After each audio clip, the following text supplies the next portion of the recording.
All right, welcome back, everyone. So this is part 9 of Intimations of a New Worldview, and this is called the Epistemic Crisis. The topic that I'm going to be covering in this part of the series, so this is just going to be one video. The topic that I'm going to be covering here is, I think, way more complicated than I could do justice to. The only reason I'm talking about it is because I have a few things that I think are relatively unique to say about it. But there's a huge amount of work being done on this topic right now that is way more than I could cover here. And so the only reason I'm talking about this is because it has some relevance to everything we've talked about in the rest of the series. So we're going to talk about what has been called the epistemic crisis. So we're going to talk about what that is, where that term comes from. And we're going to talk about this idea that shared intentionality, which is shared values, shared beliefs, shared practices, shared goals, that shared intentionality is necessary for effective communication among human beings, among human groups, and that shared intentionality has essentially broken down in Western culture. Religion has provided a source of shared intentionality in the past, but that solution to the problem is no longer viable to us, at least not in the way that it once was, right? We're not going to be, as a civilization, we are never going to be religious in the way that we once were, right? That's gone. So the question is there another source of shared intentionality that could, at least in principle, at least even in theory, underpin our culture? So the question is, what's the solution to this problem, if there is a solution? So in part 5 of this series, we discussed Hugo Mercier and Dan Sperber's great book, The Enigma of Reason. And they talked about the fact that human reasoning, our capacity for reasoning, is incredibly biased. We have my-side biases, confirmation bias, all of this stuff that makes us not particularly good at using our reason as individuals to hone in on truth. We have all sorts of biases that, for multiple reasons. Mercier and Sperber also make the case, however, in this book, that under certain conditions, our capacity for reason and even our biases, right, even our biases can lead groups of people to converge on the truth, or at least they can converge on better solutions to a particular problem, right, if they have a shared goal.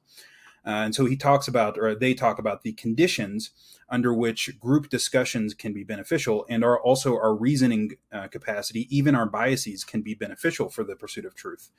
So they say about this, and I quote, that group discussion is not always efficient. When people have their ideas closely aligned to start with, it leads to polarization. When people start with conflicting ideas and no common goal, it tends to exacerbate differences. Group discussion is typically beneficial when participants have different ideas and a common goal. End quote. Okay, so we've seen this before, right? This is differentiation and integration, right? You need a diversity of opinions, a diversity of mindsets, and you also need unity, right? You also need a shared goal, right? And that's how you get really effective communication in the service of a shared goal. So groups need both differentiation and integration, right? That's the idea. They need to be differentiated in the sense of having a diversity of cognitive profiles, you might say, and then they need to be integrated in the sense that they have a shared goal, right? And when they are properly differentiated and properly integrated, that's when you get optimal communication. I think that should make sense in the context of everything else we've talked about in this series of videos. I think that our problem in Western culture in general is not, at least compared to every civilization that has come before us, our problem is not one of diversity or differentiation. We are among the most diverse cultures in the history of the world, especially in the sense that we're diverse as equals, right? So other cultures had ethnic diversity, you might say, but the ethnic groups did not exist on an equal footing by any stretch of the imagination. In our culture, diverse peoples exist as equals, and that's really a unique thing. I think that we have enough diversity to act as a kind of potential that if we could harness that diversity, it would be really useful. What we lack is integration as a culture. What we lack is any kind of shared value or shared aim or shared worldview that can facilitate honest communication. When we're talking about political issues, there are all sorts of incentives involved that lead people to communicate dishonestly about culturally divisive issues. And the question is there some incentive? Is there some real incentive that could incentivize people to actually communicate honestly about these topics? And I think that there could be, but you need some real shared goal or value to provide that incentive. So in this video, I'm going to argue that our culture is currently facing a crisis. I'm not the first person to argue this. Jonathan Rauch, in his book *The Constitution of Knowledge* from last year, called this the epistemic crisis. And it basically consists of this. So on the one hand, we have some institutions, much of academia, much of journalism, who are essentially purging people who have different worldviews, different opinions, which means that those institutions that were originally created to explore and disseminate ideas have become, at least in some cases, extremely ideologically rigid, and they ignore or distort clear facts about reality. On the other hand, our lack of shared values means that mistrust is higher than ever, and it has become nearly impossible to have reasonable conversations across party lines on divisive issues. This has led people into forming epistemic tribes, what you might call epistemic tribes, with fundamentally different and incompatible perceptions of the world. And so in this video, I'm going to try to describe what that crisis looks like, what may have ultimately caused it. I mean, I think there are many different ways to talk about what caused this crisis, but I think there's one overarching cause that's probably more important than others, and then what a solution might look like, even in principle. So, epistemic crisis just means a crisis of knowledge, and this comes from Jonathan Rauch's 2021 book, *The Constitution of Knowledge*. And the crisis is basically this: we have more information at our disposal than ever before, than any other group of people before, if you have access to the internet. And despite the fact that we have all of this information at our disposal, we are more polarized in our conceptions of reality than maybe we have been before. I mean, that's hard to judge. You know, people in the past had extremely different ways of looking at the world than we do. But the fact is that at least recently, there's been a huge increase in political polarization and a breakdown of communication about politics in general. So despite this overwhelming amount of information that we have available to us, it is becoming more difficult, at least it seems that way anyways. It seems like it's becoming more difficult for people to separate fact from fiction. The question is why? And it's not even necessarily that it's become more difficult to separate fact from fiction. Like, that's one way of thinking about it, and maybe that's the right way to think about it, but it's not really that, right? Because I suspect that the average person today has more, let's say, scientifically correct beliefs about reality than somebody 200 or 300 years ago. The problem is that when it comes to divisive issues, they become so polarized that we end up with opposite views of, like, the most important issues that we can have, or the most important issues that we have to deal with. They end up becoming polarized so that the two different sides end up going in opposite directions, and we can't come to any.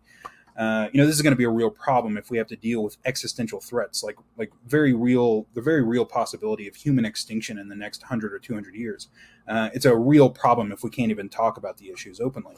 And so I do see the epistemic crisis as being a kind of existential threat, or a kind of meta-existential threat. So the epistemic crisis has led either side of the political continuum to live in what are essentially different realities, right? A phenomenon that Rauch points out does not tend to end very well historically. He says about this, and I quote, that mass alternative realities are common and resilient, and they tend to end badly. They also tend to be aggressive. When we encounter groups whose worldviews are at odds with ours, we have trouble imagining that they are operating in good faith. Can't they see what's in front of their noses? Why do they deny the obvious? In American politics, the belief that the other side must be evil, stupid, or willfully ignorant, or all of the above, has become a defining feature of partisan polarization. And of course, we do see that both sides, at least on the extremes, they really do see the other side as being, and they talk about them on both sides. You see that they talk about the other side as if they're a monolith, right? As if everybody on that side is a kind of homogenous group. When people talk about the left or the GOP or whatever, and of course they talk about them as if they are clearly evil or stupid or willfully ignorant, which is not exactly good for productive conversation. There's another book that came out recently, Marietta and Barker, in 2019. The book was called One Nation, Two Realities. And Marietta and Barker call these competing realities dueling fact perceptions. So we have questions about the extent to which climate change is real and is a real problem, the extent to which racism is still a primary problem in the West, questions about sexuality and gender and all this. These are examples of some of the fact perceptions that divide us politically, according to Marietta and Barker. And their summary of the research on dueling fact perceptions suggests that dueling fact perceptions are prevalent, they're common, they are resistant to correction, and they are, kind of surprisingly, they are associated with political sophistication. And what that means is that the most knowledgeable and well-educated people on either side of the political divide are exactly those who are the most certain about their perceptions of reality. So the more educated you are, the more intelligent you are, and the more knowledgeable you are, the more likely you are to have really strong political beliefs. But the thing is that those beliefs are still completely incompatible with each other on either side of the political continuum. And so it's among those who are the most politically sophisticated that we see the most resilient dueling fact perceptions. So Marietta and Barker in this book, they outline two basic problems that we have as human beings in trying to separate fact from fiction, especially in complex domains like politics. The first one is just the fact that we are extremely limited cognitive creatures. We are not omniscient, we are not omnipotent, and because of that, because we have access to a limited amount of information just by the fact that we are finite, we need things like confirmation bias in order to direct our attention towards the most plausibly relevant information. Things like confirmation bias, in some cases, it's indistinguishable from like optimal Bayesian updating. The problem, of course, is that if you get a bad prior in there, right, you can go on this kind of confirmation bias spiral and you can dig yourself into a kind of epistemic hole. On the other hand, besides confirmation bias, we conform, right? We conform to the opinions of those around us, especially those who we were raised around. And we do this for a couple of reasons. We do it because it's advantageous for us to do it socially, right? We want to share the values of the people around us because that means that we're more likely to be integrated. We're going to fit in with those people. But also we do it for an epistemic reason too, which is, again, just the fact that we don't have the resources to figure everything out for ourselves, right? We kind of have to assume that the people around us, that the wisdom of our group contains some real useful knowledge. And so we have to kind of assume that the people around us know what they're talking about to some degree. So that's the first reason we're limited. The second reason is that we're not always motivated by factual accuracy, right? There are other motivations that lead people to adopt beliefs besides just the belief being true. We will hold beliefs, or at least we will profess to hold beliefs, because they confer social status onto us from our group, right? This is virtue signaling. Reasoning often serves the role of justification or persuasion rather than truth-seeking, right? That's the whole point of Mercier and Sperber's book, The Enigma of Reason. So what are the consequences? According to Marietta and Barker, what are the consequences of these dueling fact perceptions? They argue, and I quote, that when it comes to consequences, we argue that the ramifications of dueling fact perceptions are not merely a matter of ineffective governments, but also stretch into the degradation of civil society, as ordinary citizens come to recognize that others hold contrary perceptions of reality. They react with personal disdain and social disengagement, which leads to spiraling polarization. So the case that they're making here is that dueling fact perceptions, right, the fact that we have different conceptions of reality, different perceptions of reality, have created a kind of positive feedback loop that is leading to ever greater levels of political and moral polarization. There's this kind of feedback spiral. And I think that the evidence that polarization is still getting worse is also clear. One manifestation of that polarization is the declining trust in media and academia, especially among the political right. Marietta and Barker say about this, and I quote, that trust is a precondition of shared facts, which rely on the reports of others and hence trust in their reliability. But trust in academia as a source of knowledge and in media as disseminators of knowledge is dramatically lower than it once was. The gatekeeping function of traditional media has been replaced by a broad array of opposing sources, end quote.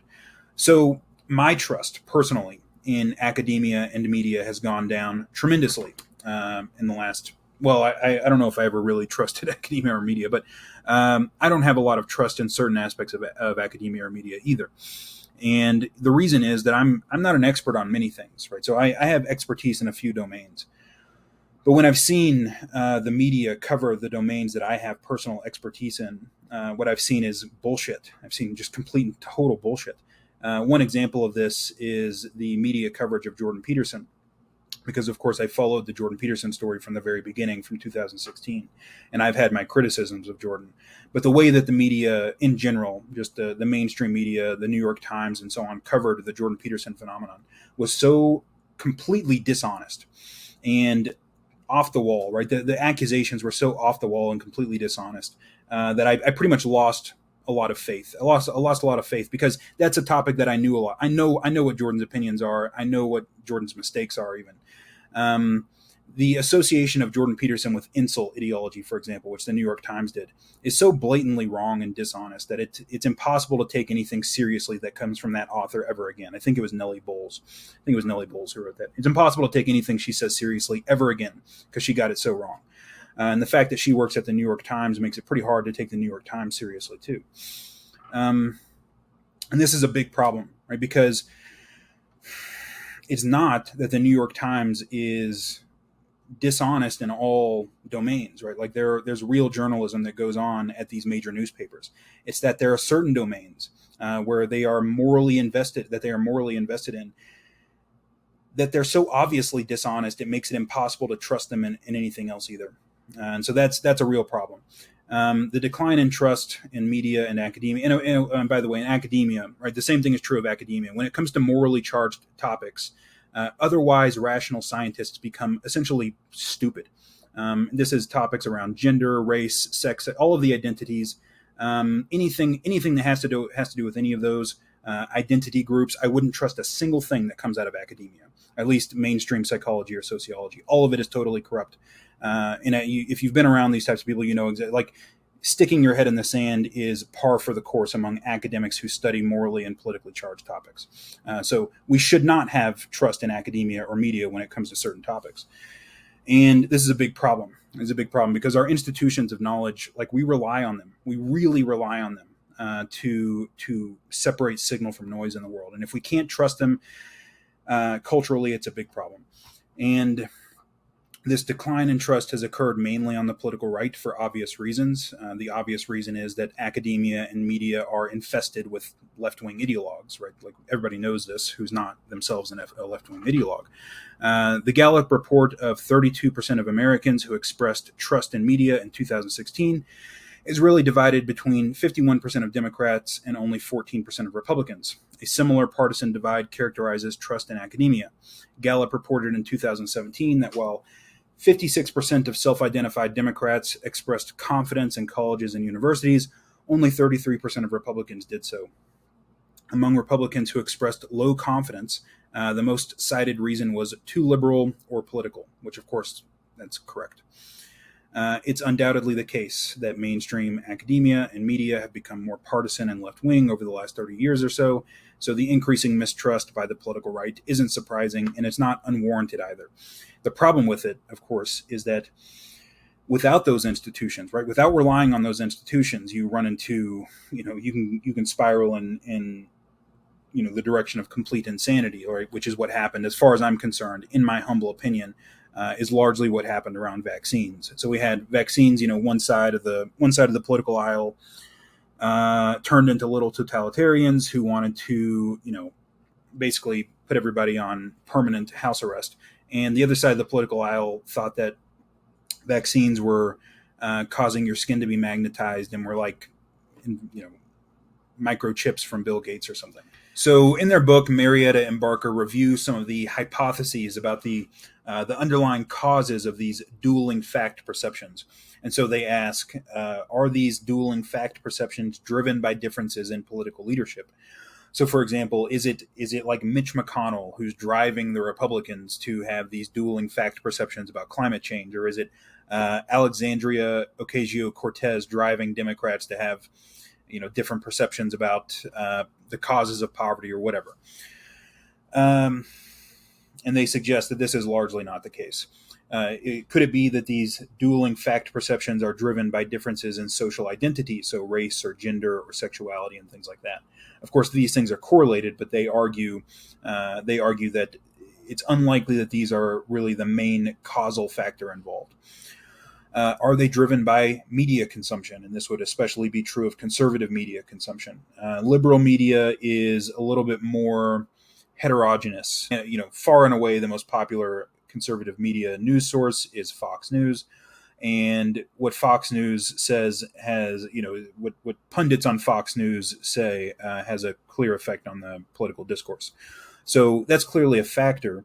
But Marietta and Barker argue that none of these are really the underlying driving cause. All of these factors play a role, but they suggest that there's a phenomenon called value projection that is driving these differences in fact perceptions among political partisans. So what they say about value projection is this. They say, and I quote, that perceiving the world accurately has always been difficult, but the polarization problem has increased the epistemological problem. Unfortunately, there is more to the origins of dueling facts than laziness by the public and lying by elites. The core problem is not merely miseducation or misdirection, but rather divided values projected onto perceived facts. So we're going to look at what it means to project values onto facts, right? Because that has a particular meaning. And in order to get to the bottom of that, we're going to have to do a little bit of cognitive science first. So we've talked about predictive processing already in the Will to Power in Part 8. Just to review that, for a long time, scientists thought that perception was basically a bottom-up phenomenon. In the classical view of perception, we take in sensory input from the world, we do some calculations or some processing in our brain, and then we come up with a kind of representation of the world. That turns out to be impossible, and it's definitely not the way that we do it. There's too much input to take in all of it. The world is way too complex for us to take in all of it.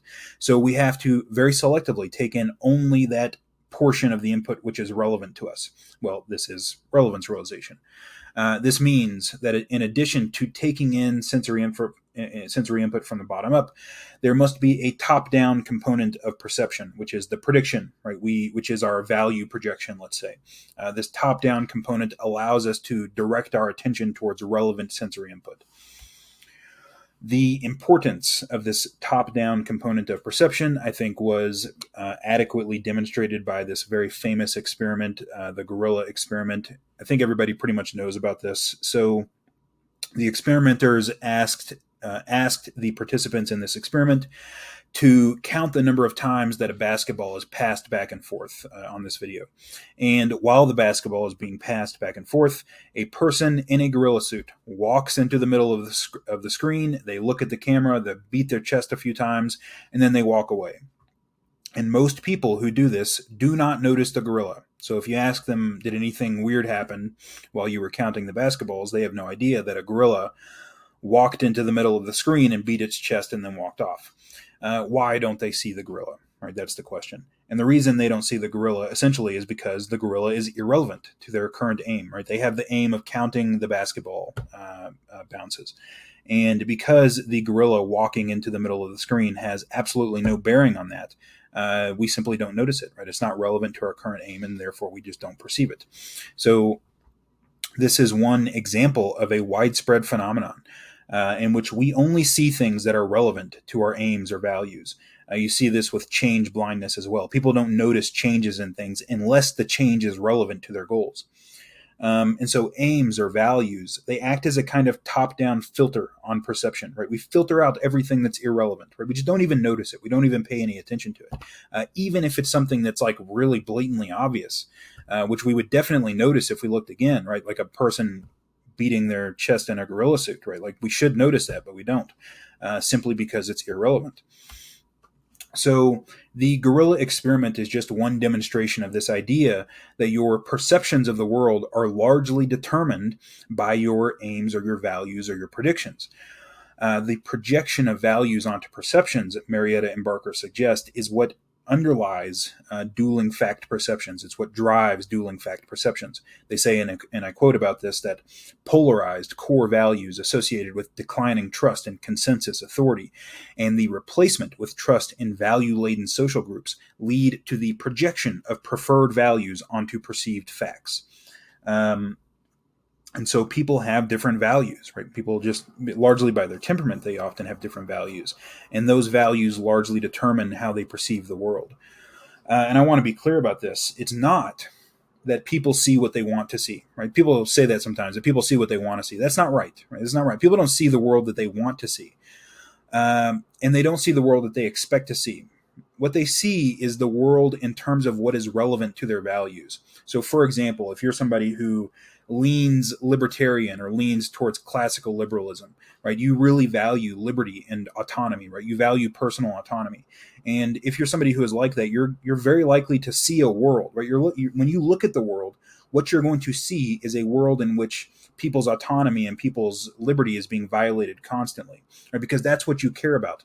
You seek out in some sense. It's not even that you seek out, right? You just pay attention to those instances which are violations of your values more than you would pay attention to other things. And so when somebody's liberty is being violated, right, that's what you pay attention to.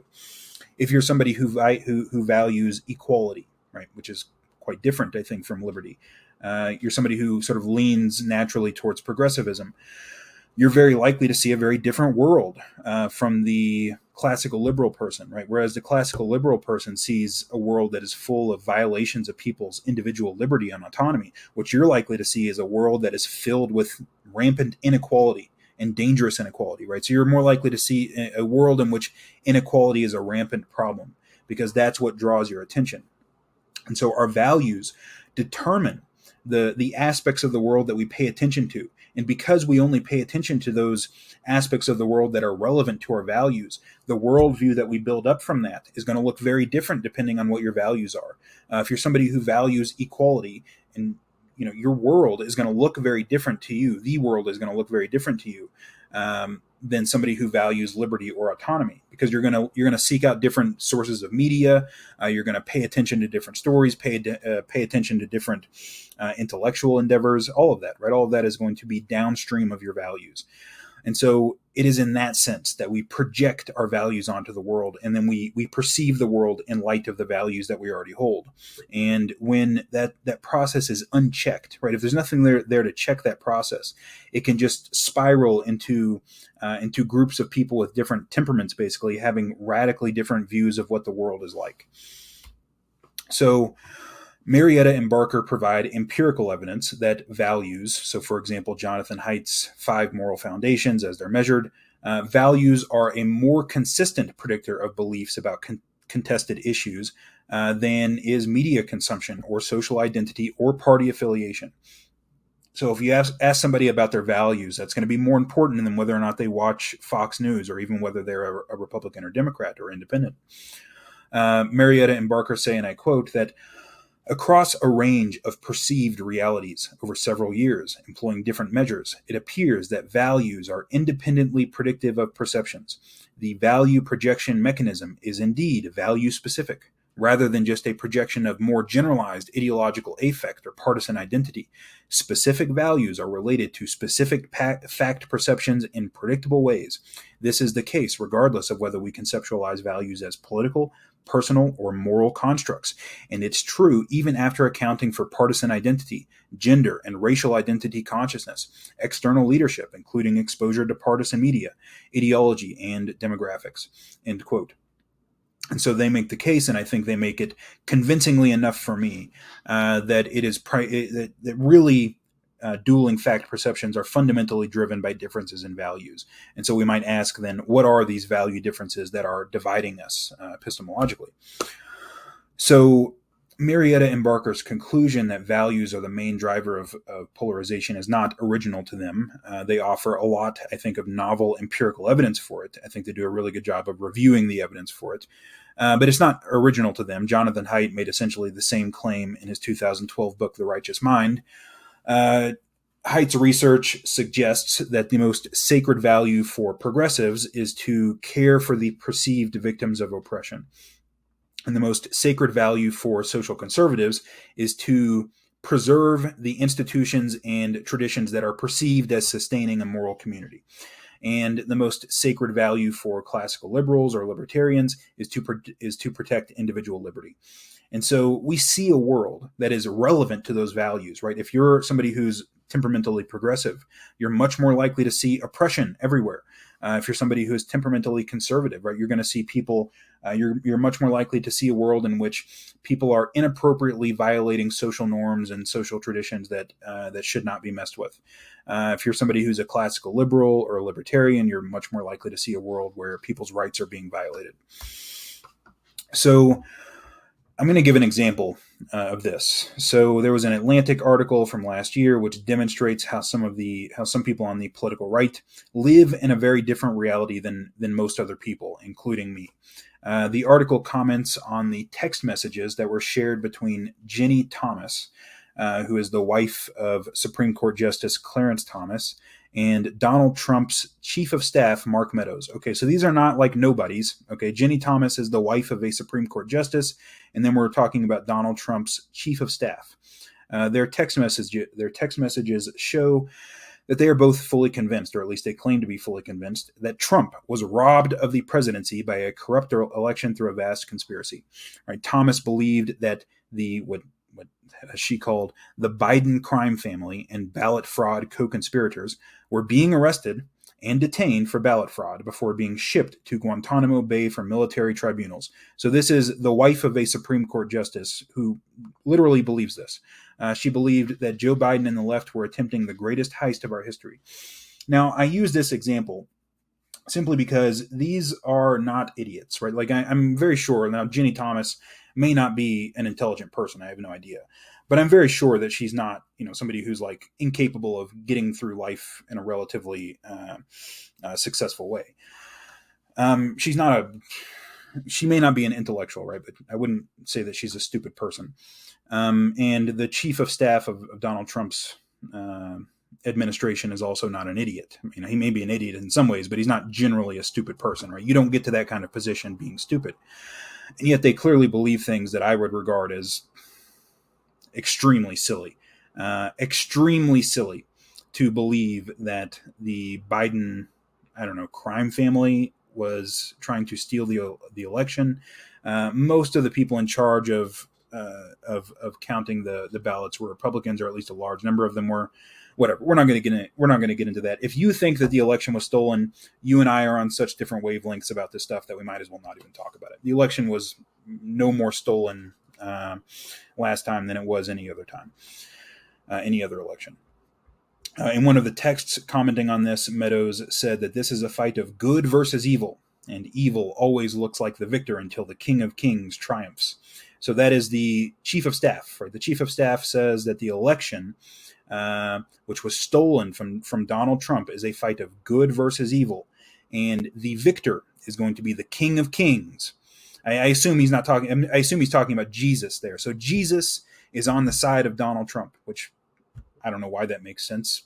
Donald Trump is a piece of shit. I don't know why Jesus would like him, but whatever.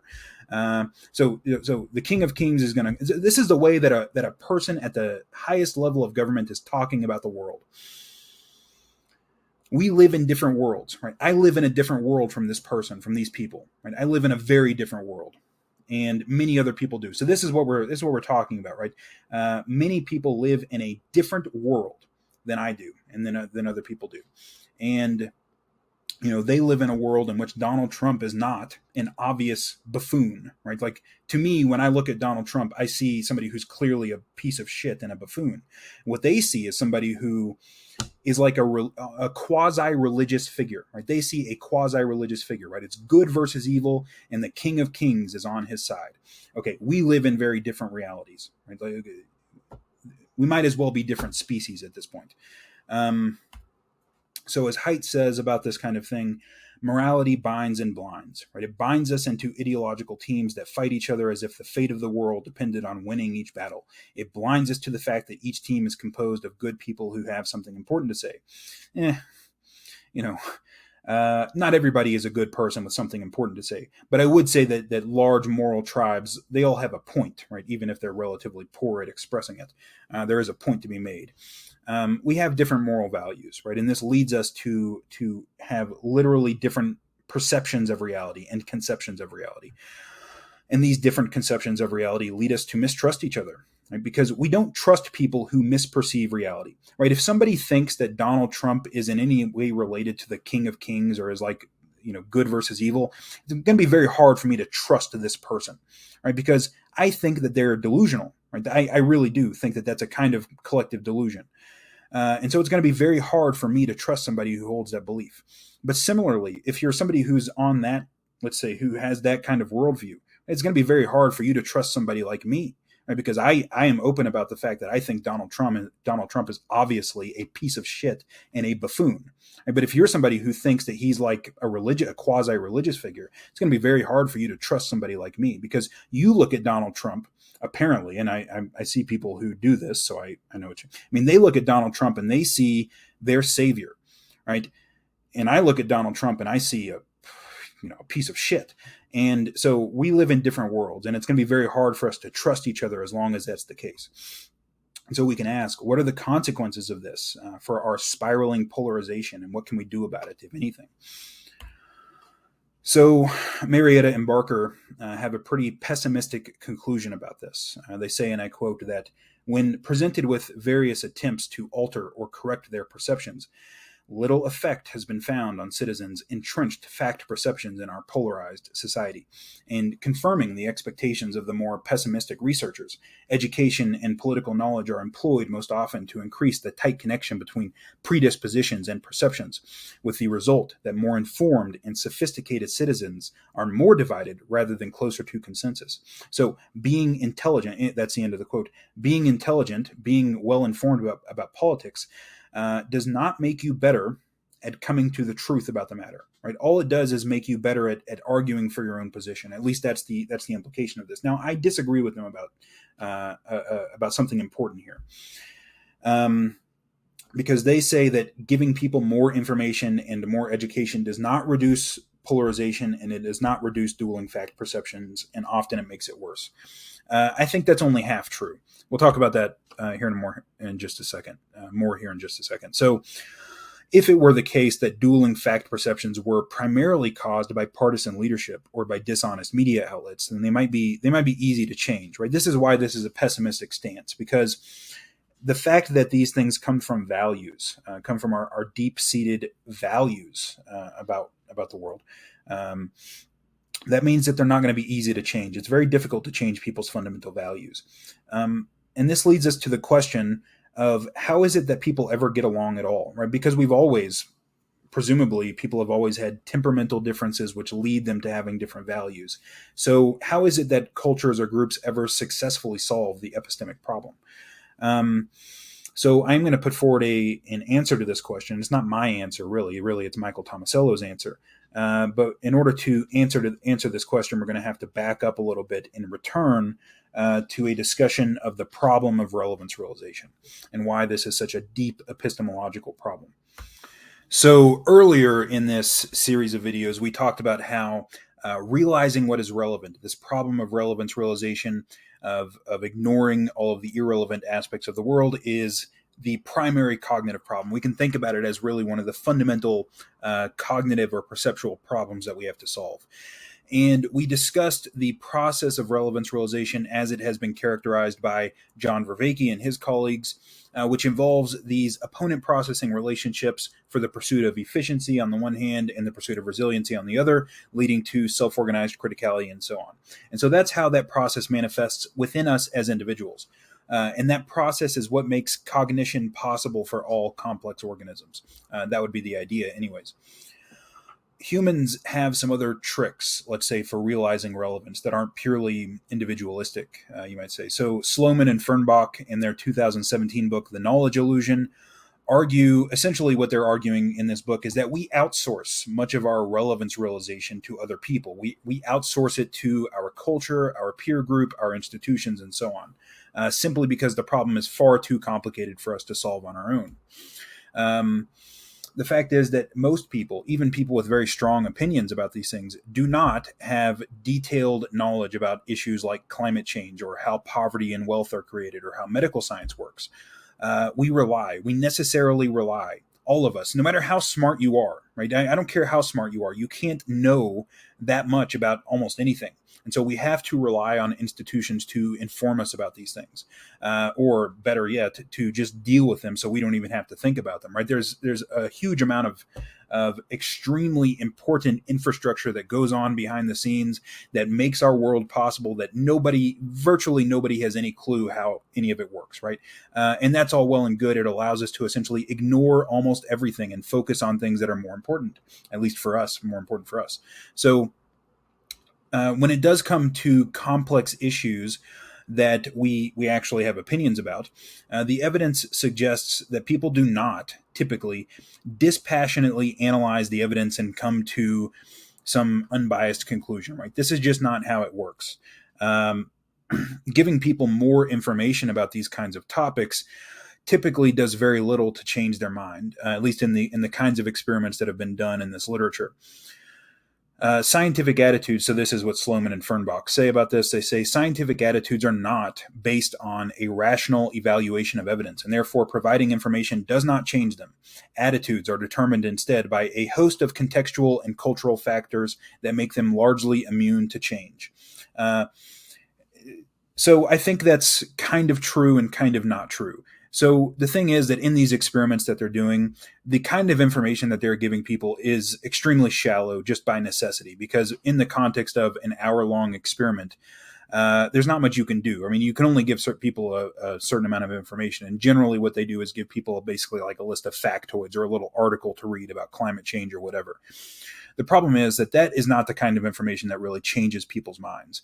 So I can say with some confidence that almost every major topic, like complex topic, whether it's climate change or evolution, whatever, almost every major topic, I think I've changed my mind about since I was 19. I mean, I don't think I think there's a few things that my opinion has remained basically the same in terms of like complex issues, but I think mostly that's kind of just luck of the draw. Almost everything I've changed my mind about since I was 19. But the reason why is not because I read an article about something, right? Or I read a list of factoids, right? This is not what changes people's minds. Like, read 2 good nonfiction books about something, right? 2 nonfiction books that are like well referenced and well argued. Okay, that will change your mind about a topic. Right? If you read 2 books that are about a topic that are written by somebody who really wants to understand the topic, that will change your mind about it, right? But the problem is nobody reads books. And so if you really want to be like to have an actual opinion on a topic, as far as I'm concerned, you don't have a real opinion on something unless you've read the equivalent of like 2 nonfiction, non-politicized books about it. If you haven't read the equivalent of that, you don't have a real opinion, right? You've adopted an opinion from whatever your political ideology. Or whatever the case may be, right? Maybe it's just the people you were raised around, right? But you don't have a real opinion on something unless you've read the equivalent of 2 books about it. That's my opinion, anyways. Almost nobody reads books, and therefore almost nobody has an actual opinion on any complex topics, right? What they have are ideologies, right? Things that they have adopted wholesale from the people around them, whether it's the education system or their peers or whatever the case may be. And so giving people fact lists or snippets of information clearly doesn't change their mind. But I guarantee you that if somebody actually sits down and reads 2 or 3 books on a topic, they will change their mind about it in one way or another. So I halfway agree with Sloman and Fernbach about that. They go on to say about this, and I quote, that our beliefs are not isolated pieces of data that we can take and discard at will. Instead, beliefs are deeply intertwined with other beliefs, shared cultural values, and our identities. To discard a belief often means discarding a whole host of other beliefs, forsaking our communities, going against those we trust and love, and, in short, challenging our identities. According to this view, is it any wonder that providing people with a little information about GMOs, vaccines, evolution, or global warming has little impact on their beliefs and attitudes? The power that culture has over cognition just swamps these attempts at education. End quote. And the point here is just that incentives matter, right? When you're talking about the beliefs that people have about complex topics in the world, the incentive structure matters. And so if you're surrounded by people, just as an example, we're going to talk about a couple of examples, but if you're surrounded by people who are like, really into fighting climate change, for example, and these are all of your friends, your coworkers, the people who you associate with, your dating pool, they all have the same opinion on climate change, right? Well, it's going to be really hard for you to openly and vocally have a different opinion from everybody around you on that, right? It's going to limit, especially because this is a topic that people often care deeply about. It's going to limit your potential friendships. It's going to limit your dating pool and all of this, right? So there are real social incentives that go along with particular beliefs. This is true of political beliefs, but it's also true of religious beliefs, of course. Sloman and Fernbach give an example in their book of somebody who went from being a fundamentalist Christian, along with all of the anti-scientific beliefs that tend to go along with that, the disbelief in evolutionary theory and so on, from going from that to somebody who accepts evolutionary theory, who accepts modern cosmology, the Big Bang, and so on. And this person goes by Science Mike. And so Science Mike describes the pain of losing his former relationships. He said, and I quote, that when that happens, when you convert from Christianity to non-Christianity, let's say, when that happens, you're going to lose relationships. Some people cannot agree to disagree, and those relationships can become abusive. There's a lot of pain because there are some people who are dear to me that I can't talk to anymore. It's not possible for us to have the relationship we once had, and it's rough, end quote. People know this, right? People intuitively know this. If you're raised in an extremely religious household, right, like you break from that at your own peril, right? There will be social consequences to that.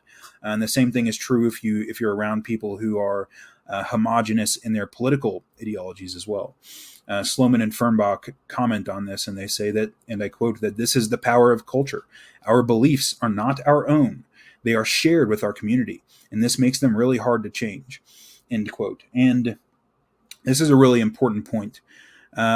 Most of the time, our beliefs are not really individual beliefs, right? They're beliefs that we have in large part because they're shared with a community of other people. But how many people would believe that vaccines cause your body to become magnetized unless many other people believed that same thing? Like that was a meme that kind of went viral, right? Well, it's really stupid, obviously. If you know the slightest bit about how vaccines work, that's obviously a really stupid thing to believe. But it's something that caught on because people of a particular political persuasion saw it as, I mean, at least they seem to see it as a kind of political weapon, whatever the case may be. The fact is that many of our beliefs are not really things that we adopt as individuals. We adopt them as a kind of collective activity with other people who have shared goals with us. We adopt beliefs in the service of those shared goals with other people. And so believing is often a group activity and not really an individual activity. And this is the basis, Sloman and Fernbach claim, of what they call the knowledge illusion. They say about the knowledge illusion, and I quote, that we typically don't know enough individually to form knowledgeable, nuanced views about new technologies and scientific developments. We simply have no choice but to adopt the positions of those we trust. Our attitudes and those of the people around us thus become mutually reinforcing. And the fact that we have a strong opinion makes us think that there must be a firm basis for our opinion. So we think we know a lot, more than in fact we do. They go on a little later to say, and I quote, that people tend to have limited understanding of complex issues, and they have trouble absorbing details. They also tend not to have a good sense of how much they know, and they lean heavily on their community of knowledge as a basis for their beliefs. The outcome is passionate, polarized attitudes that are hard to change. And that's the end of the quote. And so the point here is that we rely on other people far more than is apparent to us. We rely on other people to form our opinions and belief far more than is apparent to us. And Sloman and Fernbach say about this that it's just not realistic to imagine that ordinary people are going to retain a deep understanding of dozens of scientific topics. That's why we lean so heavily on our communities of knowledge, end quote. And that's absolutely right? The world is way more complex than we could ever hope to fathom. And so we have to outsource much of our relevance realization, much of our knowledge production to our groups, right? To the institutions and groups of people that we trust. So Jonathan Rauch, in this 2021 book, The Constitution of Knowledge, also recognizes the collective nature, right? The collective nature of knowledge production and knowledge as a process. He says about this, and I quote, that acquiring knowledge is a conversation and not a destination. It is a process, a journey we take together and not alone. Others are always involved. Knowledge is not just something that I have. More fundamentally, it is something that we have. And generally speaking, that's the case. It's very rare where somebody has individual knowledge of something that's important that that nobody else knows about, right? Most of the most of the opinions on the complex topics that we have are things that are not formed by individuals, but are a kind of collective activity. Rauch also recognizes the importance of trust to this process. He says, and I quote, that all communities rely on networks of trust to decide what is and is not true. People need to know whom they are talking to, whether that person is credible, which institutions confer credibility, and so on. End quote. I would add something to that. I would say that they also need to know that the person who is giving them the information has their best interests in mind and doesn't hate their guts. It's really hard to trust somebody if you know that that person actually hates your guts. And this is a problem when it comes to media trust, right? Because if a big chunk of the media openly hates, like, a big chunk of the country, well, it's going to be really hard for that chunk of the country to trust anybody who openly hates their guts. Kind of obvious. Our ability to successfully outsource our cognition to institutions relies on trust. We have to trust these institutions to essentially to think for us. And we have to trust that our reality-based institutions are not going to lie to us in the first place, which they have done far too much as far as I'm concerned, that they're not going to lie to us in order to further an ideological agenda, or also just deceive themselves in the service of an ideological agenda. This trust in our institutions has largely broken down, mostly on the political right. I don't think that blanket condemnations of the mainstream media are particularly helpful. So saying that, all mainstream media is totally corrupt, I don't think that's the case. I mean, I really don't. I think that for most topics, you can basically trust the mainstream media, except for the topics that you can't, right? Because the fact that you cannot trust the mainstream media about certain topics really means that you can't trust them about any topic, fundamentally. Because if you catch them lying about one thing, the Jordan Peterson phenomenon was one where pretty much across the board, the mainstream news outlets were just blatantly dishonest about the Jordan Peterson phenomenon. PewDiePie. If anybody remembers PewDiePie being accused by the Wall Street Journal, PewDiePie is the biggest YouTuber. He's the biggest channel on YouTube, or at least he was at one point. And he was accused by the Wall Street Journal of being like a neo-Nazi, which is absurd to anybody who has any inkling of who PewDiePie is. The idea that he's like some kind of neo-Nazi is retarded, but this was like put forward as a real news article. And if you're aware of what he does and you're aware of what they said about him, again, this is one of those instances where the dishonesty, it's not that they made mistakes. It's not that the person who wrote those articles and the videos, it's not that they were making mistakes. They lied. They blatantly and openly lied about PewDiePie. The people who wrote many of the articles about Jordan Peterson blatantly and openly lied about Jordan Peterson. And this is a big problem, right? When you catch journalists in blatant lies, it ruins your trust in the news outlet, right? I mean, like, it really did for me make me look at the New York Times differently. When I read that article about Jordan Peterson, I looked at the New York Times differently after that, because now I know for sure. Right, because I have some expertise on Jordan Peterson, let's say, as weird as that is to say, I do, I have some expertise on his trajectory since 2016. I basically know everything he said in that time, and they lied. And so that ruins your trust in a news organization like that. And so that's a problem, right? It's a big problem, right? That I can't trust the New York Times is a problem for me, because I kind of want to, because I think that the New York Times and places like it, right, these journalistic institutions, I think that for the most part, they actually do good journalistic work, right? Like, I don't think that they're corrupt right to the very core. It's just that there's certain issues that you can't trust them about. Anyways, I'm repeating myself now, so I'll shut up about that. So how is it that we are ever able to trust each other at all, right? This is a real question, right? If we have this breakdown of trust in society as we currently experience it, is there ever a world in which we could trust each other at all? And this is really an open question at this point, right? Because we live in a different world than our ancestors did, right? We live in a world with the internet.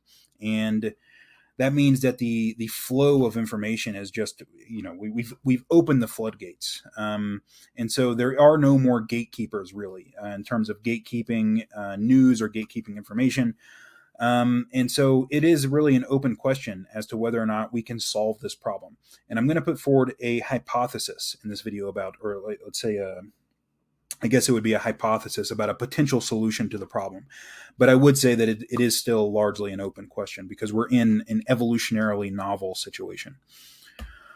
So if it's the case that we rely on communities to understand the world, then how is it that we get people to have some shared and hopefully relatively accurate sense of reality, right? So if these dueling fact perceptions are really such a big problem and they're causing this breakdown of communication in our culture, well, how do we solve that problem? How do we have some shared sense of what is real? And I think that in order to understand this, we'll need to understand how it is that our particularly human forms of communication evolved in the first place, right? So we're going to look at the origins, the evolutionary origins of human communication. This is a book by Michael Tomasello. I think it was written in 2010 called The Origins of Human Communication. And Michael Tomasello, I think, persuasively argues that shared intentionality is the basis of human cooperation and communication. And so we're going to talk about what shared intentionality is. Basically, to put it very simply, shared intentionality consists of having shared goals, shared beliefs, and shared practices with those around you. Michael Tomasello describes it this way. He says, and I quote, that shared intentionality is when we both know together that we are and should be, from the point of view of the social group, cooperative. This leads human interactants to work together towards the joint goal of successful communication, and to engage in not just practical, but cooperative reasoning, and so make inferences of communicative relevance in the process, end quote. So I think I think Tomasello is totally correct about this, and I think there's something really important here. In order to make proper inferences about communicative relevance, you need shared intentionality, which is shared values and goals, essentially. Using the language that we've used throughout the series, you need to be participating in a non-zero-sum game with the other person in order to communicate properly. Right? You need to be involved in a non-zero-sum game because that's the point of communication. The point, the origins of human communication was to facilitate. Right? This is the argument that Tomasello is making. It was to facilitate our non-zero-sum games. And so the implication here is that we need shared intentionality in order to make inferences about communicative relevance, that is, relevance realization in the context of cooperative communication. Shared intentionality is necessary for that. So in his book, The Origins of Human Communication, Michael Tomasello puts forward a theory about the evolutionary function of language. Why did we evolve this capacity to talk to each other? So there are some evolutionary scholars who have argued that language evolved primarily for the purposes of manipulation, of manipulating other people to get what we want from them. And this is typically referred to as the Machiavellian hypothesis of the origins of language. Tomasello, in his book, so this was a 2008 book, not 2010, Tomasello presents, I think, convincing evidence and convincing arguments that this is wrong. And that language did not evolve for manipulation. Manipulation is certainly something we can do with our language, right? So we can use our language to manipulate people, but that's not what it evolved for. It could not have evolved for that purpose. It couldn't have gotten off the ground. I'm not going to go through the argument in detail, but essentially, that's not an evolutionarily viable route. The only way that language could have evolved, Tomasello argues, and I think his argument is extremely plausible, the only way that language could have evolved is if it evolved in the context of human cooperation to facilitate our cooperative endeavors. So this is not to say that language cannot be used for Machiavellian or manipulative purposes, but rather that manipulation cannot have been the original adaptive problem that propelled the evolution of language. Tomasello presents evidence from child development and from our close ape relatives to show that language evolved and develops within a fundamentally cooperative context. It's for cooperation. So despite the strong evidence that I think Tomasello presents, this still poses us with an evolutionary puzzle because pure altruism will normally be selected against. So if our goal as communicators was purely to convey information that is going to benefit the other person, this poses a problem. because that kind of altruism will clearly be selected against from an evolutionary perspective. So then we have to ask the question, why was cooperative communication initially adaptive, right? Why was it so important that we evolved this complex capacity for language? And this is what Tomasello said about that from his book, and I quote, "Our proposal is that human cooperative communication was adaptive initially because it arose in the context of mutualistic, collaborative activities in which individuals helping others were simultaneously helping themselves." Pause for a second. That's just a non-zero sum game, right? So that's a mutualistic, collaborative activity in which helping others simultaneously helps yourself. Okay, that's what we call a non-zero sum game. So language arose in the context of non-zero sum games, right? That's the claim that's being made. He goes on, and I quote, "This is not quite as obvious as it first sounds, as cooperative communication today may be used for all kinds of selfish, deceptive, competitive, and otherwise individualistic ends. And so these could theoretically have been contexts in which human-style communication originated as well. But the current proposal is that in the beginning, skills of cooperative communication originated and were used only in activities that were collaborative all the way down. Only later was cooperative communication co-opted for use outside of collaborative activities and for non-cooperative purposes such as lying." So, end quote. And so clearly we use language to lie and manipulate now, but that could not have been the original function, right? It couldn't have gotten off the ground evolutionarily if that was the original function. The original function was fundamentally cooperative. And so language evolved for the purpose of cooperative communication in the context of non-zero sum games, which necessarily involves telling the truth, right? So if you have a shared goal with somebody, you are incentivized to communicate honestly with that person because that will facilitate your pursuit of the shared goal. So we figured out how to lie later on, basically, right? At some point in time, some very smart person figured out, oh, I can take advantage of this assumption of cooperation. Right? That's the only way that a lie could get off the ground. Tomasello points this out, and I think it's an extremely smart thing to point out. It's really, I'm like disappointed that I didn't think about this first. But Tomasello points out that in order for lying to work at all, there has to be a baseline assumption of cooperative intent. Our baseline assumption has to be that people are going to be honest. Otherwise, lying wouldn't work at all. Right? Otherwise, lying wouldn't be such a viable strategy for many people. The liar takes advantage of the underlying assumption of cooperation. So largely, I think, why we really don't like liars very much, or at least I don't. Tomasello, in his 2008 book, is proposing that uniquely human forms of communication primarily evolved for the purpose of facilitating non-zero sum games. Right? That's why we evolved language and our other symbolic forms of communication. The implication is that communication between people will be more difficult outside the context of a non-zero sum game, outside the context of a shared collaborative cooperative activity. And so if people perceive themselves to be in a zero-sum competition for political influence, we should expect that to lead to mistrust and dishonesty and dueling fact perceptions. The implication of this idea is that if we want honest communication, there has to be some kind of shared goal or value, something that is mutually beneficial that we are all pursuing. And outside of that, we are bound to see a breakdown of honest communication. So Tomasello was arguing that there is a close relationship between collaborative activities and cooperative communication.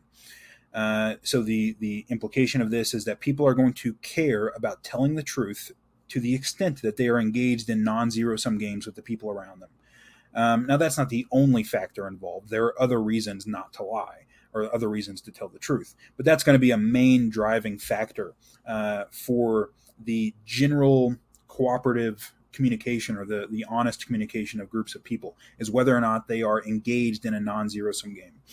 So if achieving the shared goal requires being in touch with reality, right, which many goals require you to at least be in touch with reality to some extent, then people are going to end up caring more about the truth in those situations.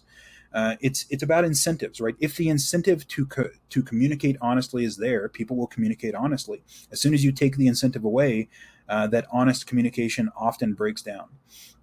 So We need shared intentionality to communicate properly with each other without intentional or unintentional misunderstandings.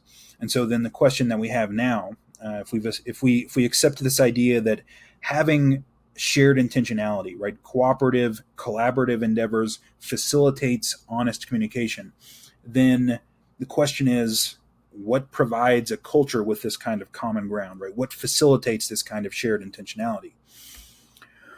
Tomasello suggests that historically and evolutionarily, one of the ways that we facilitate shared intentionality is through shared narratives. He says about this, and I quote, that a major venue through which people of all the cultures of the world share information and attitudes with others in their group is in narratives. Basically, all cultures have narratives that help define their group as a coherent entity through time. These are creation myths, folk tales, parables, and the like. And indeed, these are passed on from generation to generation as part of the cultural matrix. And so this is one of the functions of mythological or religious narratives, of having a shared mythology for your group, is that it facilitates this shared intentionality. It tells you that this is where we came from and it's where we are going, right? As a group, we have a shared history, we have shared assumptions about the world, and we have a shared valued future that we're heading towards. And so that provides shared intentionality, which facilitates honest communication, at least in the ideal. And of course, that's something that's clearly missing from our own culture, and we're going to come back to that here in just a minute.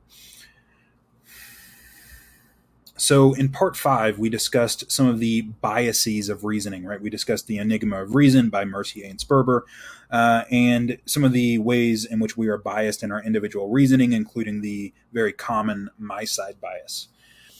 Mercier and Sperber, in their 2017 book, they argue that my side bias actually has an upside, right? So it's not purely detrimental. There's actually a benefit to having my side bias. So Mercier and Sperber argue that this my side bias has an upside, at least in the context of mutualistic activities or cooperative activities. So you can imagine that two engineers are designing a bridge, but they have different ideas for the design. And they don't care whose design is chosen, right? They only care about building a good bridge. In this case, it would be more efficient for them to do research and argue for their own position and against the other's position, and then have a discussion to determine whose argument is strongest. This keeps them from having to perform the time-consuming and often impossible task of researching both sides of each position. It is an efficient division of labor. And so this is like a really important point. If you trust the people who you are in a cooperative endeavor with, you don't have to do the research that they're doing, right? You can trust that they're doing the best job they can to facilitate pursuit of your shared goal. And so they go on to say that, in other words, my side bias could turn into an efficient way of dividing cognitive labor, with each individual finding arguments for her side and evaluating arguments for the other side. So our biases actually are functional in the right context, right? So we are individually biased reasoners, but those individual biases can actually lead to a more functional overall outcome if you are engaged in a non-zero-sum game with the people around you who you are communicating with. In that particular context, your biases actually facilitate the pursuit of the truth, the collective pursuit of the truth. That's the case that Mercier and Sperber make in the Enigma of Reason. So that's also the case that was made by Jonathan Rauch in The Constitution of Knowledge, which is that our biases are actually functional in the right context. So this means that people on opposing sides of an issue can really be in a true opponent processing relationship with one another, right, rather than an adversarial relationship. Right, so this is the distinction that John Vervaeke makes, and I think it's a perfectly fine distinction to make. So opponent processing relationships, as we've talked about before, are very common in nature, and they're extremely functional. And so politically, conservatives ought to be in an opponent processing relationship with liberals. It's clearly not the case at the moment, right? It's clearly an adversarial relationship right now. But that's not to say that opponent processing relationship is impossible. I don't think it's impossible to facilitate if there is a real shared goal. So, in that context, in the context of having a real shared goal, disagreements are actually good for achieving the shared goal rather than a hindrance.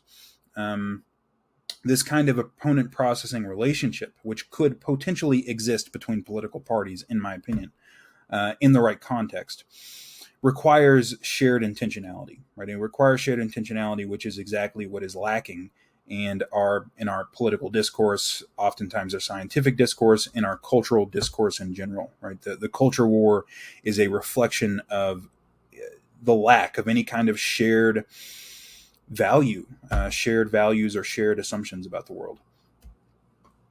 So, what can facilitate those shared values or shared assumptions? And John Vervaeke and his colleagues in their 2017 book "Zombies in Western Culture" refer to what they call the sacred canopy as another way of talking about this overarching cultural framework or narrative that can facilitate shared intentionality.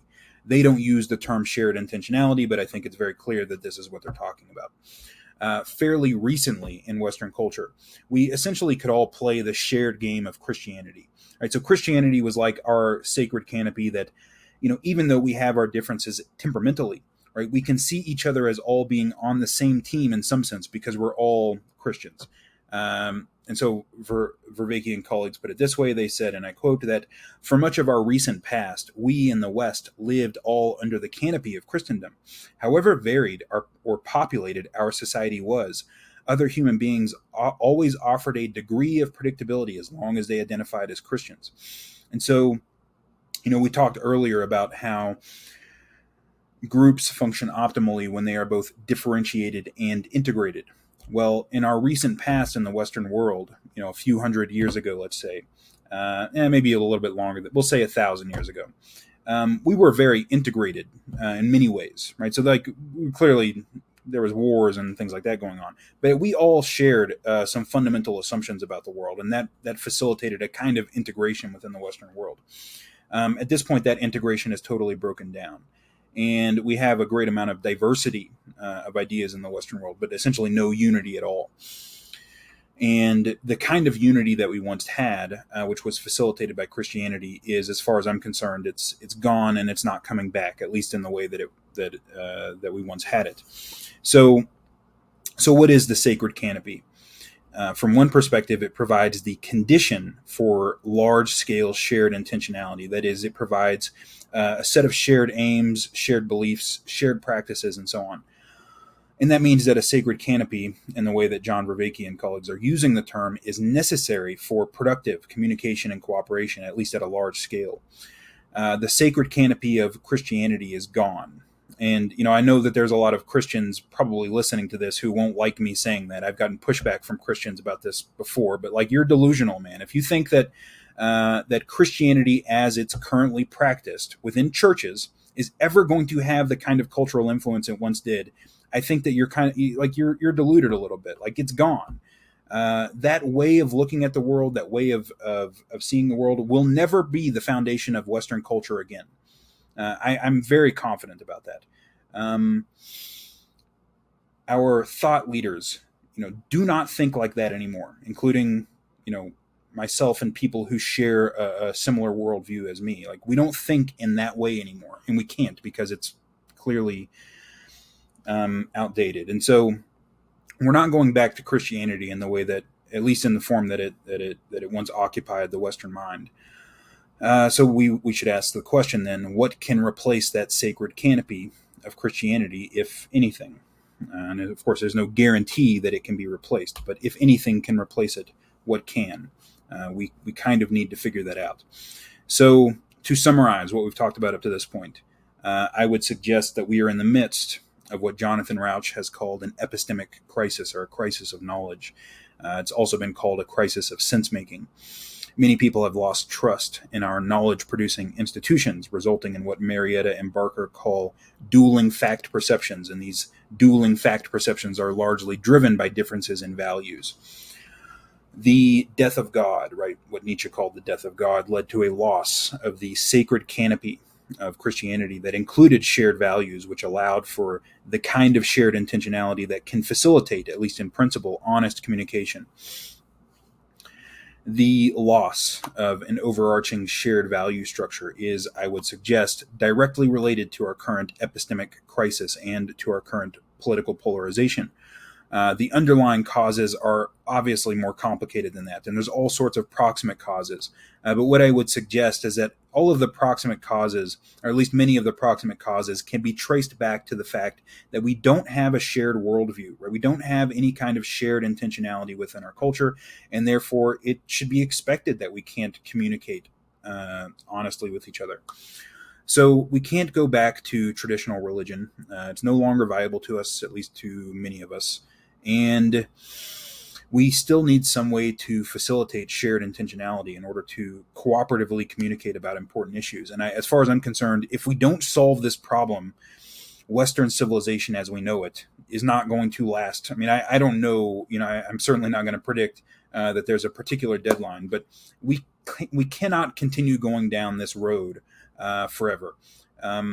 We cannot solve collective action problems. And at some point in time, that's going to be a big problem, right? We cannot solve collective action problems when we are so polarized, when we have such different conceptions of what the world is like. And at some point in time, that's really going to bite us. I think it's going to bite us hard. So, or at least it will if we don't get our act together. And so we might ask, at least in theory, what kind of values might serve this purpose, right? What kind of values might actually unite people with very different temperaments and very different fundamental assumptions about the world?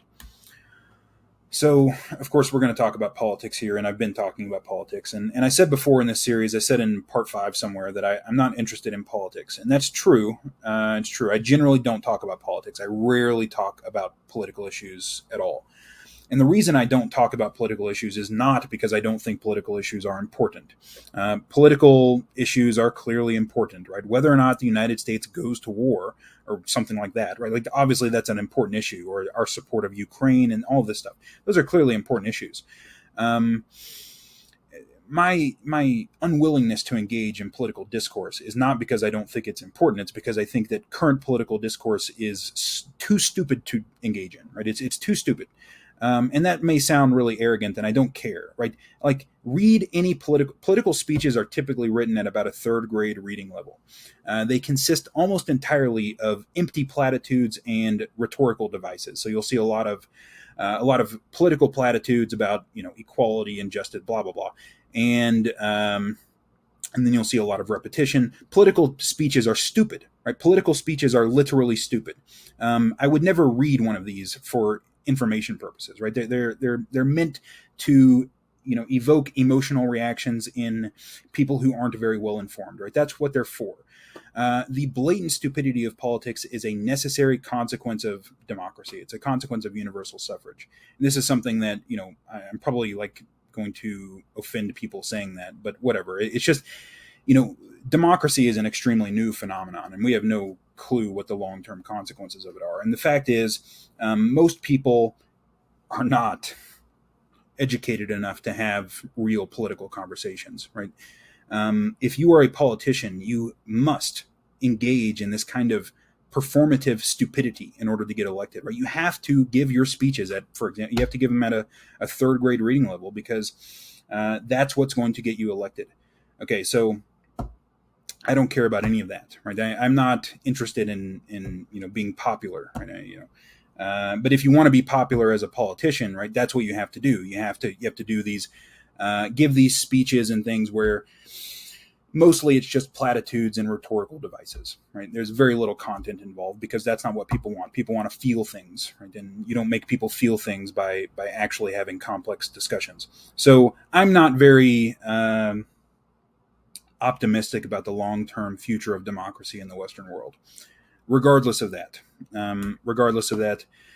I think that there is a sense in which we can understand the pathologies that have developed in our own culture, what I would call political pathologies, using the framework that has been laid out in this series of videos. So what I'm going to do now, and we're almost to the end of this video, is put forward a hypothesis about what political ideologies are from the perspective of everything else we've talked about in this series. My hypothesis, and this is not my hypothesis, it's really Jordan Peterson's hypothesis that I'm updating a little bit and making it a little bit more clear, hopefully. The hypothesis is that in the absence of what you might call identification with the hero, which doesn't need to be conscious or explicit, in the absence of identification with the process of creative exploration, this process of complexification that we've talked about in this series of videos, people are very likely to adopt an ideology-predicated worldview, what I would call an ideology. My definition of an ideology for the purposes of this video is that an ideology is kind of like a partial mythology. All right, so mythologies, properly understood, like a real mythology, provides a complete picture of the world. A real mythological worldview contains all of the mythological characters, right? These eternal categories of experience that we talked about in part 2, which is order, the great father, chaos, the great mother, and the individual, which is the hero and the adversary. A real worldview contains all of those categories in the right relationships with each other. An ideology is a partial mythology. An ideology takes one of these characters, essentially, takes a kind of distorted view of one of these characters, and then pits it against the other eternal categories of experience. And I'll talk about what I mean by that here in just a second. I'm going to make the case that the solution to this problem is essentially the integrity of the individual, right? It's, the solution to this problem is not the imposition of an ideology, right? The solution to this problem for each of us is to maintain our integrity in the face of the incentives not to in our political discourse. But that's equivalent to identification with the hero or the process of complexification.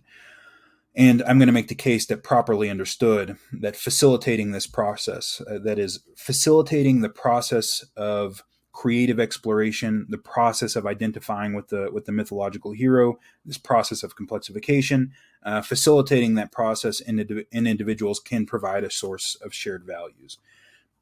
We'll talk about that more in part 10 as well. So here is basically this hypothesis, right? The hypothesis is that in the absence of a complete worldview, which incorporates all of the eternal categories of experience, that is order and chaos, masculine and feminine, and the process of complexification or consciousness.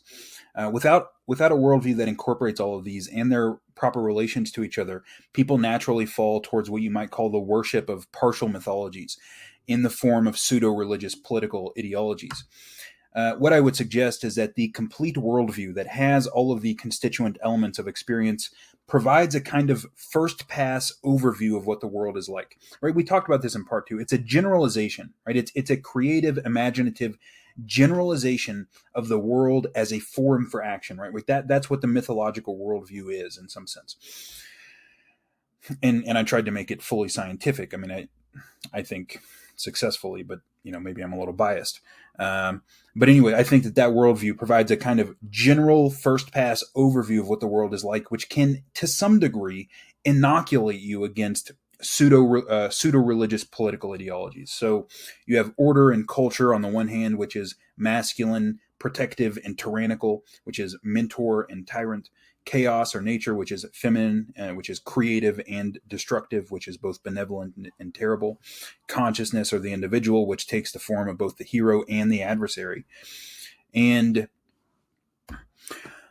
Jordan has a nice passage in Maps of Meaning where he outlines some examples of what can happen in the absence of a complete worldview. He outlines some examples of partial mythologies or political ideologies. So he says about this, and I quote, that we are all familiar with the story of benevolent nature threatened by the rapacious forces of the corrupt individual in the society of the machine. The plot is solid, the characters believable, but Mother Nature is also malarial mosquitoes, parasitical worms, cancer, and sudden infant death syndrome. The story of peaceful and orderly tradition undermined by the incautious and decadent, with the ever-present threat of chaos lurking in the background, is also familiar and compelling, and true, except that the forces of tradition, however protective, tend to be blind and to concern themselves more with their own stability than with the well-being of those subject to them. We have heard and identified with the story of the brave pioneer, additionally, plow in hand, determined to wrest the good life and the stable state from the intransigent forces of nature. although we may be sporadically aware that the intransigent forces shaped so heroically included the decimated original inhabitants of our once foreign landscape. We all know finally the story of the benevolent individual, genuine and innocent, denied access to the nourishing forces of the true and natural world, corrupted by the unreasonable strictures of society. This tale has its adherents as well, not least because it is reassuring to believe that everything bad stems from without rather than within.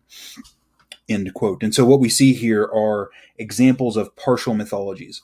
Right, so we see this in our own culture. There are people who essentially deify nature and lay the destruction of nature at the feet of a corrupt society, which is, blindly pursuing power and technology or whatever. And of course, that story is true, kind of.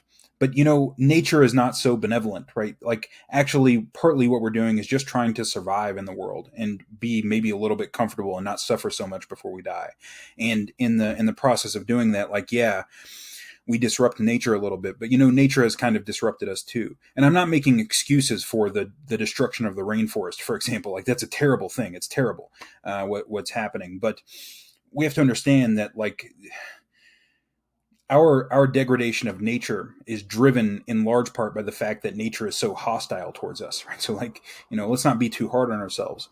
On the other hand, the conservative story, the fundamental conservative story, is that everything was great once upon a time. We had this great tradition, this great peace and order, and then the outsiders came in, or the strange ideas came in, or whatever. Chaos ensued. We see this in slogans like "Make America Great Again." And make America great again, despite the fact that Donald Trump is, like, not a traditional conservative at all.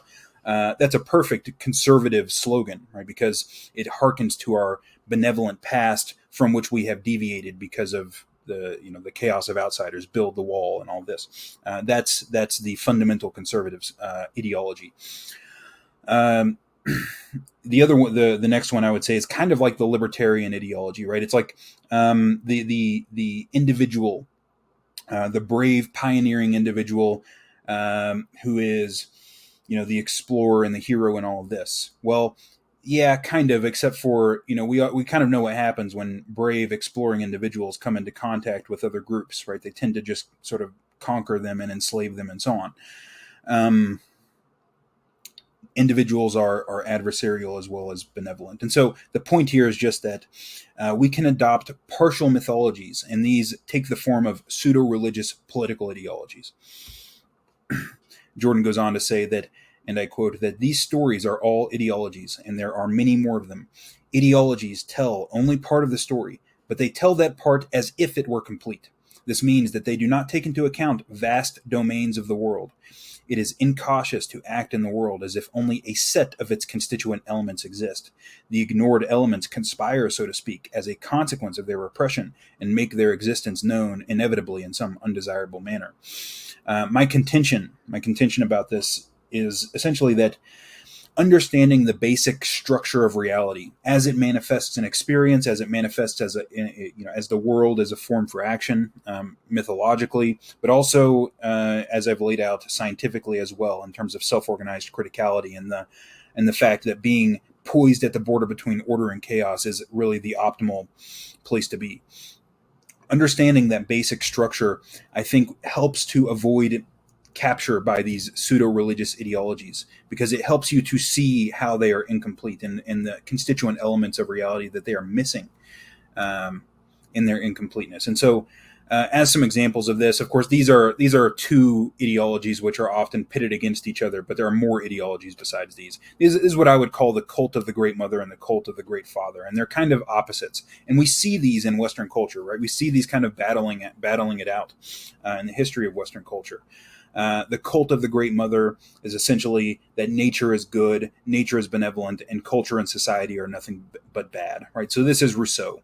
It tends to be accompanied by the belief that equality is nothing but good and hierarchy is very bad. It tends to be accompanied by the belief that we should, to the best of our ability, always try to appease and make peace with outside groups. There's a kind of fusion of identity with outside groups. We don't, the people who adhere to this ideology don't tend to see boundaries between groups. This leads to the idea that we want to open all borders because all outsiders are our peaceful and interesting brethren. Right? And we would be well off to have them come live with us, basically. And I'm not saying, and of course, in the last one is that generally speaking, the cult of the Great Mother wants the power to be with the people, with the masses, right? It's kind of, I would say that like anarchist ideology is an extreme form of that.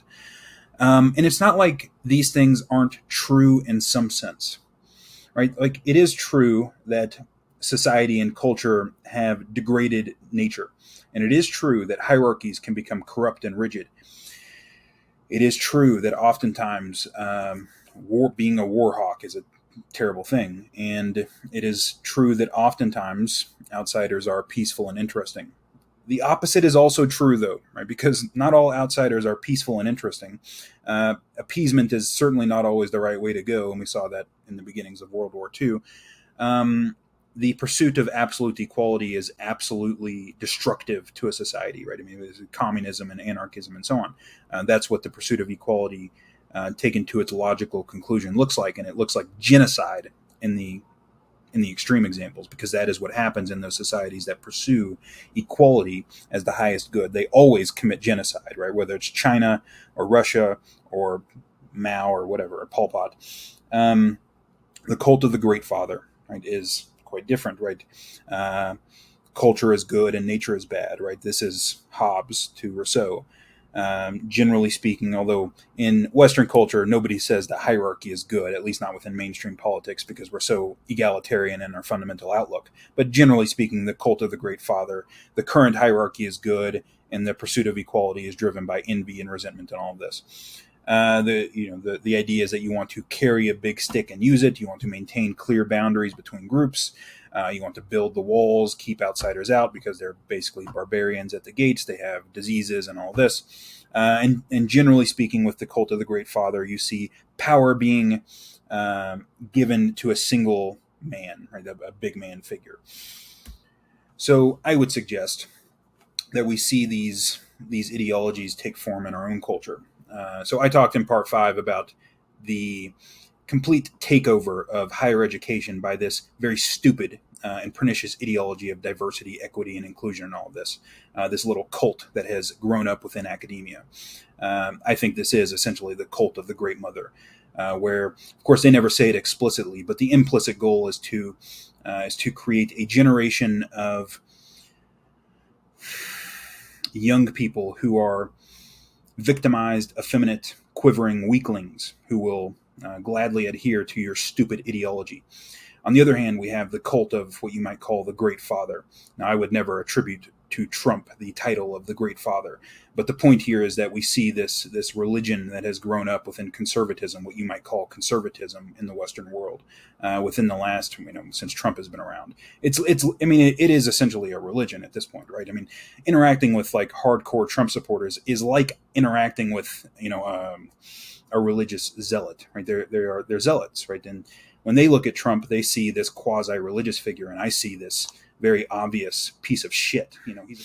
He has lied to and cheated on. Well, he cheats on all of his wives, and of course, lots of people give passes for that, and I don't, and I don't really care who you are. But it's really funny to me that like evangelical Christians love Trump, despite the fact that he's about the least Christ-like person ever.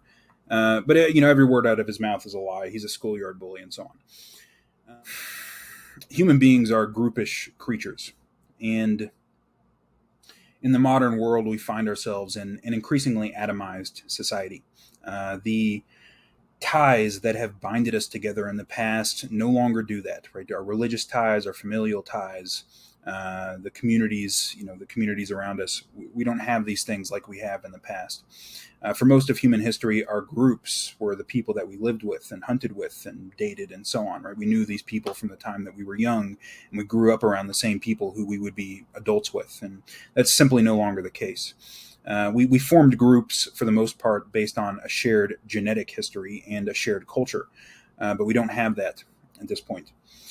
Another way that we can form groups as humans is by putting ourselves into tribes, essentially based on our values, right? Our shared values. we find people who have the same interests as us, the same basic goals as us, and we uh, collaborate with those people to promote our shared interests.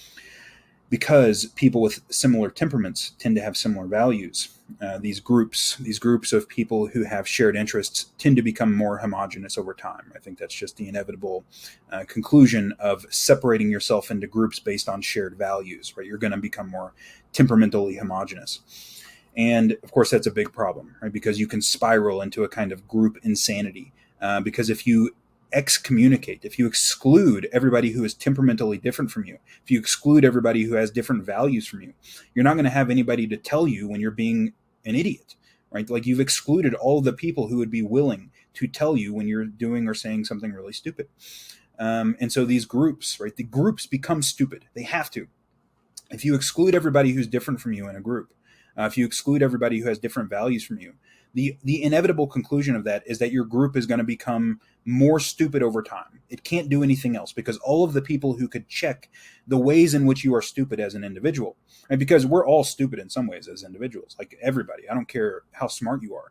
Nobody is omnipotent and omniscient. We all have biases. And if we exclude everybody who doesn't share our, or if we exclude everybody who doesn't share our biases, the only thing we can do is get more stupid over time and get more disconnected from reality. And that is exactly what is happening in our culture at the moment, as far as I'm concerned. We've separated ourselves into these moral tribes, these tribes based on values, and they get more stupid over time because they can't do anything else, because they exclude everybody who would happen to tell them all the ways in which they're being really stupid. That's happening in academia, right? It's why academia, as far as I'm concerned, is going to continue to get more corrupt. It's in a kind of death spiral because anybody who would be who has enough of a spine to stand up to the nonsense is immediately excluded. Right? This is a big problem. So in part 6.3, not 5, part 6.3, I talked about diversity, equity, and inclusion, or social justice, as a new religion, essentially, within intellectual and artistic culture. Trumpism is very different.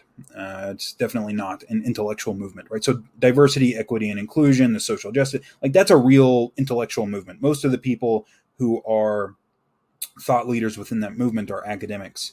Trumpism is obviously very different. It's not even close to there's no intellectual background for it, right? There's nothing to criticize in terms of intellectual background because there is none. We have a situation where somebody who is very obviously, at least from my perspective, obviously a compulsive liar. He's just a bullshitter.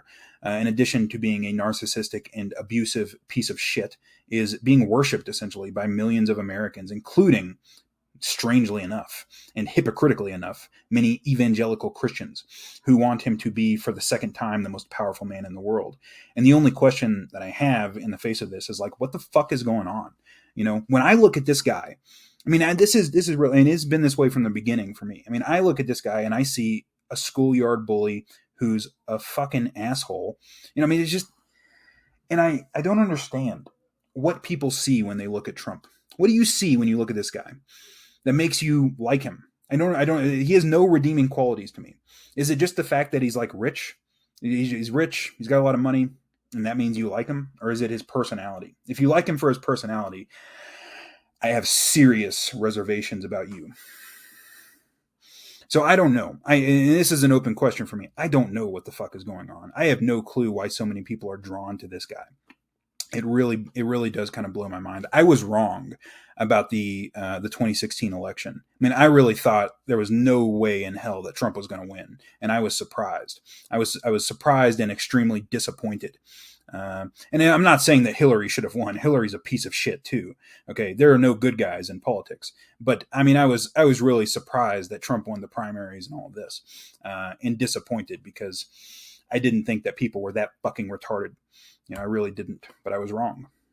So Trump is obviously a buffoon, and if you don't agree with that, then you are not my target audience here, and I don't really care. And I don't, I don't empathize with this. I don't empathize at all. I'm not in the business of deconverting religious people, and the fervor with which people defend Trump is close enough to a religious sentiment for me to call it that. And Trump bragged, and he's absolutely right about this. He could shoot someone in the middle of the street, and his core base would stick with them because it's the religious psychology as it manifests in the political realm. What is the appeal of this man? I really don't know. I don't know. Richard Hanania is a political commentator that I generally like. I mean, he's somebody who I think is at least honest about politics, which is rare, a little bit rare among political commentators, I think. But this is what Hanania had to say about it, and I think his analysis is about as good as anybody's. Hanania said, and I quote, that Trump's cultural predecessors are not previous Republican politicians like Bush or John Boehner. They are rather talk radio hosts and TV personalities, except he's better at their jobs than they ever were. It would be a mistake to try to understand why Rush Limbaugh had a larger audience than National Review by talking about his ideological differences with the magazine. Rush connected with the Republican base in a different way. He had an equal relationship with his audience in the sense that he met them at their level of understanding and sophistication and used their preferred communication medium. But he was also in a superior position in the sense that he was simply louder, fatter, and richer than they were, without trying to hide any of it. Trump is very good at meeting his audience at their level of sophistication or stupidity, if you want to put it that way, right? Insults, one-liners, and so on. It is, and it's always been this case with right-wing movements, right? Fascism was this way too. Fascism was not an intellectual movement at all, right? So like European fascism, not an intellectual movement in the slightest. It was an emotional and intuitive movement. And Trumpism is the same way. Trump does not appeal to people's rationality, obviously. He appeals, I guess, to some emotional state that many people have. I don't have it. I mean, I don't get the appeal, but I'm spitballing here because I can't really figure it out why it is that people are so just adamant about this guy. But he obviously has some real emotional appeal with many people. I said in part 6 that I was going to talk about masculine political psychopathology. So I think that diversity, the whole diversity, equity, and inclusion thing or whatever, is essentially feminine political psychopathology as it has manifested within the universities and journalism and so on. The big man thing is almost always a masculine phenomenon. So again, with fascism in Europe, and Trump is not a fascist, right? That's not what I'm saying. He is, however, I think appealing to some common psychological processes that were associated with fascism, which is this propensity to elevate big men, which you might call big men, Hitler and Mussolini in Europe. And this, generally speaking, is a masculine thing. So fascism has always been more popular among men than women, and Trump is more popular among men than women. Again, this is not me equating Trump with fascism, but they are like it's a right-wing political psychopathology, right? That's what we're dealing with. We're dealing with right-wing masculine political psychopathology, the elevation of these big men. And so, as far as I'm concerned, this is what happens in the absence of a real worldview, right? We become degraded to these partial mythologies, which are pseudo-religious ideologies within academia. It's the left-wing ideology of the cult of the Great Mother, which is this diversity, equity, and inclusion nonsense that has grew up within academia. And the right, on the political right or conservative side, it tends to manifest as the sort of cults of personality, these big men. And in our current political landscape, that big man just so happens to be Trump, which is crazy to me. And so I think this is essentially what happens in the absence of a real worldview, right? We are reduced to these pseudo-religious political ideologies, or at least many people are reduced to these pseudo-religious political ideologies, which are incomplete mythologies. That would be my suggestion. If we are going to communicate honestly with each other, and if we are going to solve this epistemic problem that we have, we need shared, mutually beneficial goals or values. And so the question here is whether there actually exists some goal or value that could potentially, and I have no hopes about this in the near future, but at least in principle, could unite both sides of the political divide because it benefits people on both sides, and because it provides real tangible benefits for people on both sides. So is there some non-zero sum game that we could all play? In Maps of Meaning, Jordan Peterson said that the meta problem of adaptation has been answered by groups who ensure that their traditions, admired and imitated, are nonetheless subordinate to the final authority of the creative hero. So the highest good in a healthy society becomes imitation or worship of the process represented by the hero. And that would be the hypothesis, let's say, about a source of shared values. The highest good, which would be the value to which all other values must remain subordinate, is to embody the creative process represented by the mythological hero, which is the process that I argued in the third video is the same as the process that is involved in the ongoing creation and complexification of everything, and to facilitate the embodiment of that process in others. This is the process that updates other values when necessary, which makes it superordinate to them, right? It's a higher value than them because it is the process that updates those values when necessary. And so it's nothing static. This process is not a proposition, but rather is a mode of being. It's a way of being in the world that was implicit in the figure of Christ, and as Jordan Peterson argued in Marduk and Buddha and the Buddha.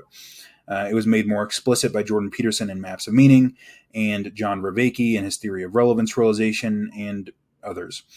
I would suggest that our participation in this process, and importantly, the facilitation of other people's participation in this process, represents an infinitely scalable non-zero sum game that could, at least in principle, provide a source of shared values which would facilitate honest communication and help to solve the epistemic crisis. That's my hypothesis, essentially, is that a culture predicated on worship or imitation of the process represented by the mythological hero, that a culture predicated on that would have values that actually incentivize honest communication among people with very different temperaments and therefore different values. That would be the hypothesis. In this Akira the Dawn video called More Powerful Than You Think, Jordan Peterson makes the case that the meta solution to this problem, this epistemic problem, the problem that we have conflicting beliefs, is the integrity of the individual. He said about this, and I quote, "I was trying to solve this terrible puzzle about how it was that human beings got themselves in such a tangle about what they believed, such a tangle that we were pointing the ultimate weapons of destruction at one another," which we are still doing, by the way. "We need our belief systems. They orient us, and that means that there will be conflict between belief systems. That can be a catastrophe, and that's been played out everywhere again in very many ways. What's the solution to that?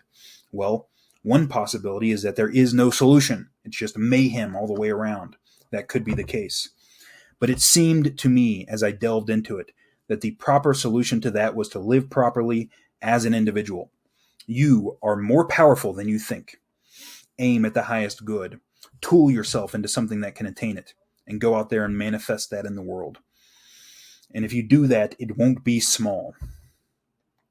And so Jordan Peterson argues that the solution to this problem is the responsibility of the individual, right? The solution as it manifests for you, right? Because you're not, most likely, you are not in charge of a political ideology or movement. You are not going to have a large, you can have an extremely large effect on the world by putting yourself together and maintaining your integrity, right? And if many people do that, right, that's the solution, is to facilitate that process, to facilitate that mode of being in as many individuals as possible. And it's not the imposition of an ideology.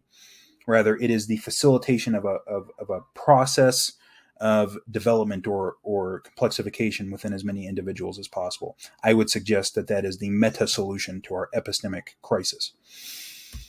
So that is it for part 9. Part 10 will be coming out in a couple weeks, probably. Part 10 will have 2 videos, and part 10 is called Finding God.